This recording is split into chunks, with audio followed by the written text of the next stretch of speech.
ओम शांति। राजयोग meditation course भाग 15 में आप सभी का हार्दिक अभिनंदन करते हैं। और आज हम जानेंगे मनुष्य आत्माएं 84 लाख योनियां धारण नहीं करती, या कहें 84 लाख योनियों में नहीं भटकती। पूरे प्रमाण सहित हम बताने वाले हैं। वास्तव में शास्त्रों में जो बातें लिखी हुई है वो 84 लाख नहीं, 1,84,000 लिखा हुआ है। और 1,84,000 के 3 अर्थ है। लख माना लाख भी होता है, लख माना देखना भी होता है, साथ ही लख माना लक्ष्य। तो वास्तव में मनुष्य आत्माएं 84 जन्म लेती हैं और मनुष्य योनियों में ही लेती हैं। तो परमात्मा ने कहा है कि अपने 84 जन्मों को देखो। 1,84,000 माना उनको देखने की बात कही गई है।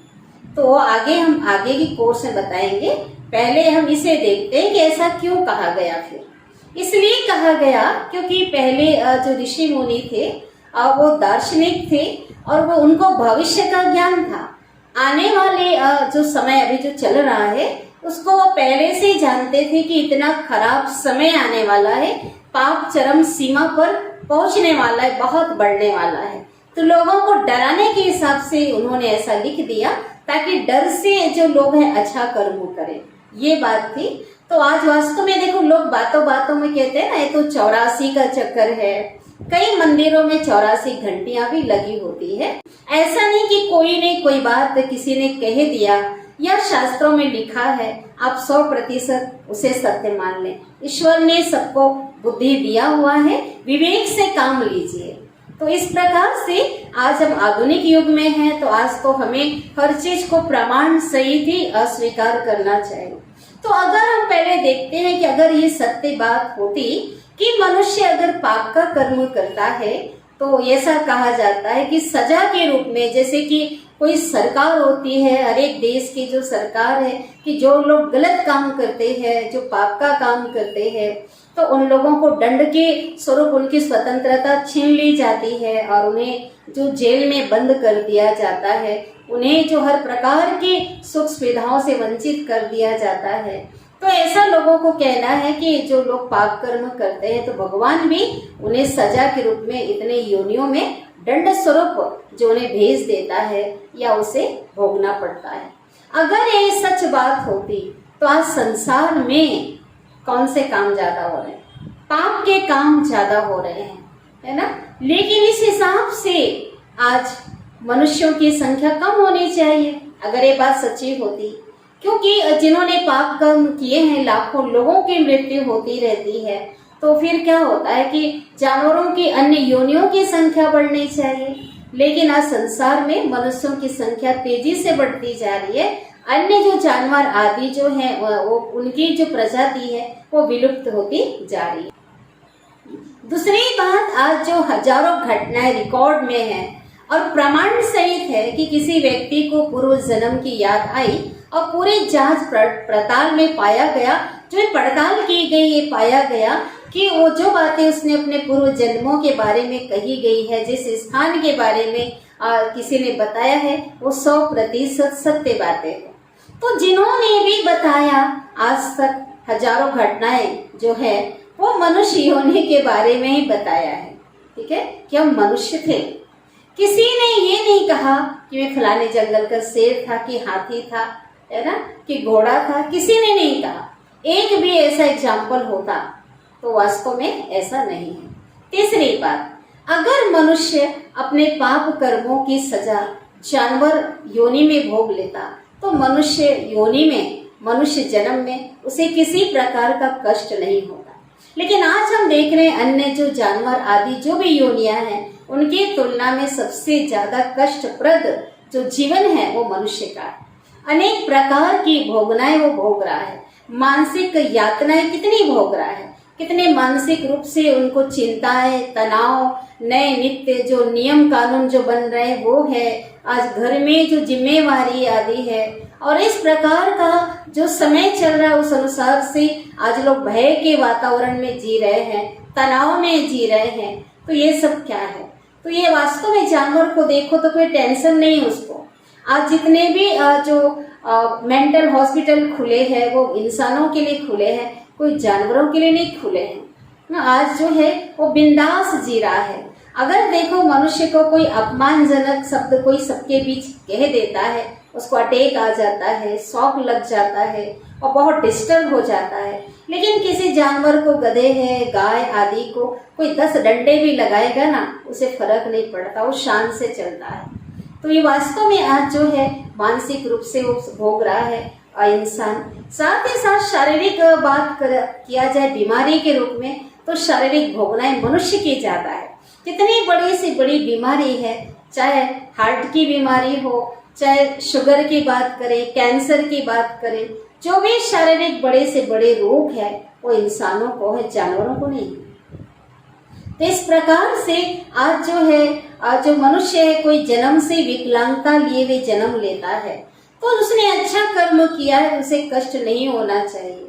आज कोई अमीर है तो कोई बहुत गरीब है ना, खाने को तो रोटी भी नसीब नहीं है, रहने को छत भी नहीं है, फुटपाथ में जो है वो रहता है, सो जाता है। लोग उसे धुतकार देते हैं, जानवरों की तरह उसे धुतकार के भगा देते हैं अगर किसी से कुछ मांगता है। तो ये सब क्या है?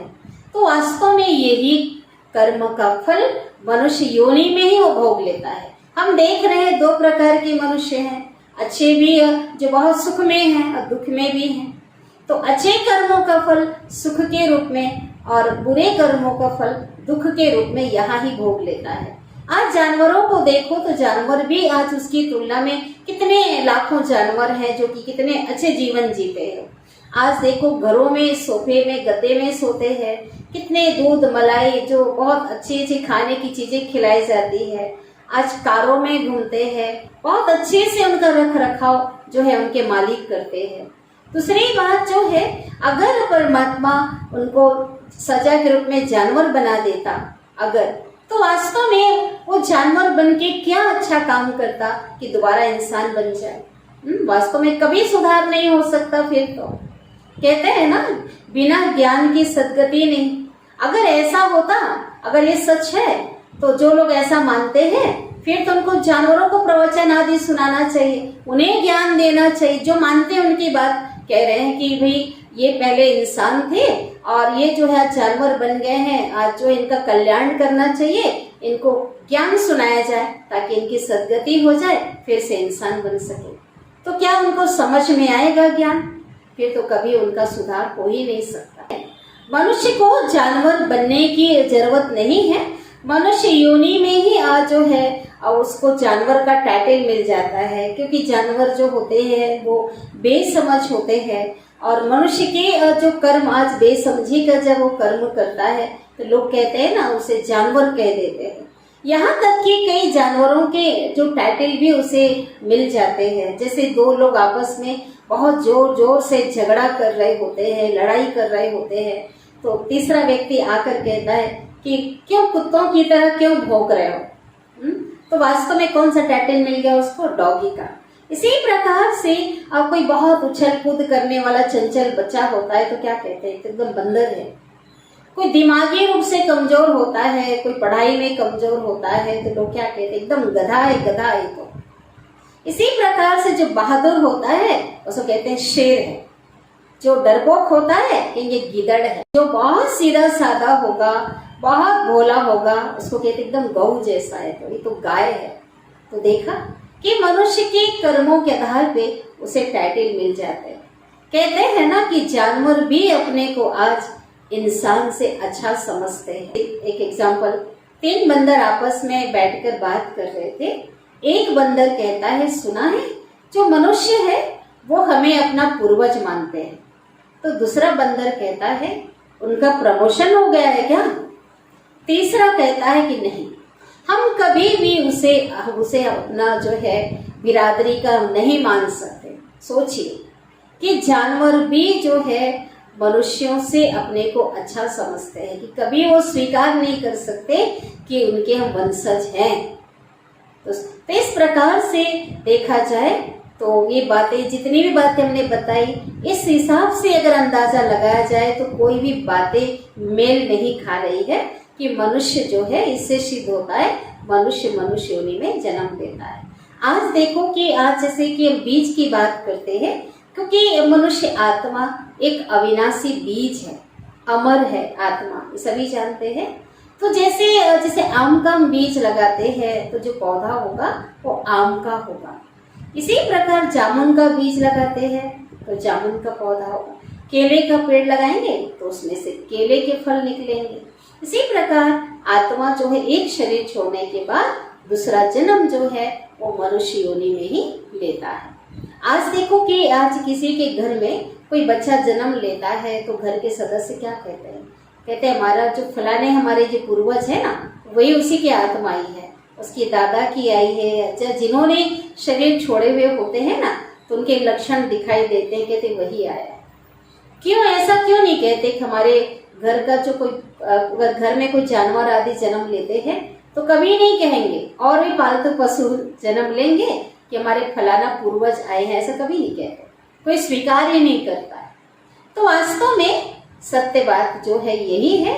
तो एक खुशखबरी भी सबके लिए है कि मनुष्य अनेक योनियों में नहीं भटकता, मनुष्य योनि में जन्म लेता है।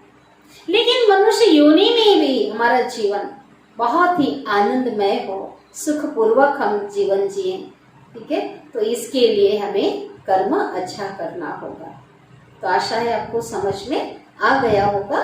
तो कल हम आगे वाले कोर्स में हम जानेंगे कि 84 जन्मों की अद्भुत कहानी, मनुष्यों की 84 जन्मों की अद्भुत कहानी। अच्छा, ओम शांति।